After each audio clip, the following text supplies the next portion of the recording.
আসসালামু আলাইকুম। আমরা খামারে যেহেতু মুরগি উঠাবো, ব্রয়লার মুরগি যেহেতু এখন সামনে কোরবানির ঈদ আসতেছে, এই সময় অনেকেই খামারে হয়তো বা মুরগি উঠায় না, কিন্তু আমরা উঠাবো তার একটা রিজন আছে। কারণ কোরবানির 10 দিন পরে অনেক ভালোভাবেই মার্কেটের মধ্যে মুরগি সেল হবে, যার কারণে এখন বাচ্চা দাম একটু কম আছে, সেই চিন্তা করে আমরা মুরগি উঠানোর জন্য প্রস্তুতি গ্রহণ করতেছি।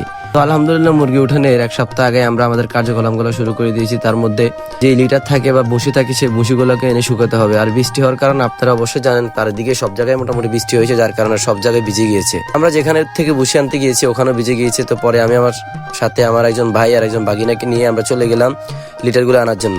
তো যেনার কাছ থেকে লিটার আনি, উনি আমাদের কাছ থেকে কোনো রকমের টাকা নেয় না, কারণ আমাদেরকে হাদি হিসাবে জিনিসগুলো দেয়। তো আলহামদুলিল্লাহ আমরা ওনাদের ওখানে গিয়েছি। আমি যাওয়ার পরে যখন লিটারগুলো নিয়ে আসছি, ওনাকে বলছি টাকা রাখার জন্য, উনি রাখে নাই।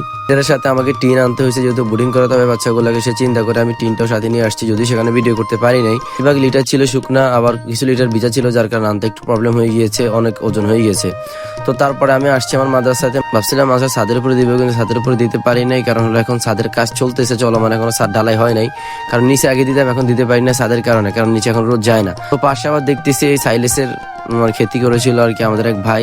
তো উপরে দিনের কাজ শেষ করে বন্ধুদের সাথে রাত্রে আসলাম আড্ডা দেওয়ার জন্য। অনেকদিন পর সবাই এক হয়েছি। আজকের ভিডিওতে পর্যন্ত আপনারা আমাদের জন্য দোয়া করবেন। আসসালামু আলাইকুম রহমতুল্লাহ।